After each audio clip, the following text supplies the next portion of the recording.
FNB na Young Revolucionista e seus amigos Calixto Studio.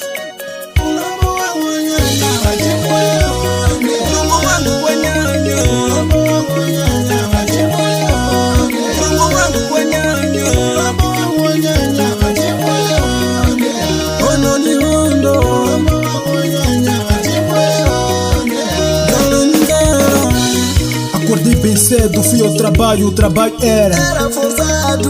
Cortei carvão, fiz lenha e polícia disse que queria Documento. Em casa quem jobava e minha mãe na sua conta recebia 850 contos. E resultado disso, havia guerra, para ir a Machamba era fight. Eu não tinha outra solução, para ter uma saída tudo era uma barreira. Eu já não queria mais nada, para além do pipo olhar para mim só choramingar.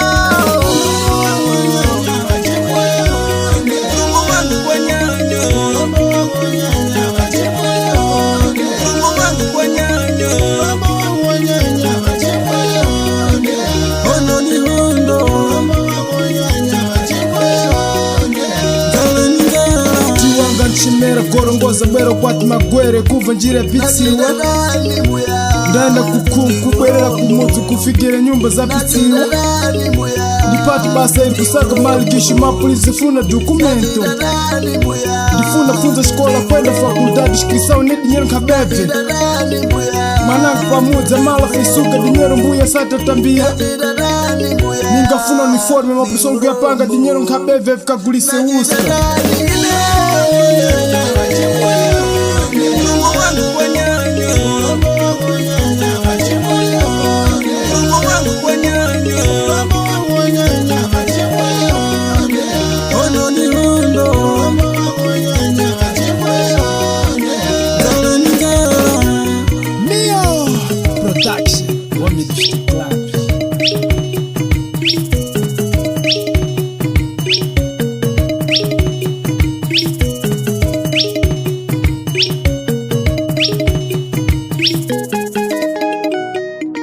Wangu wanyanya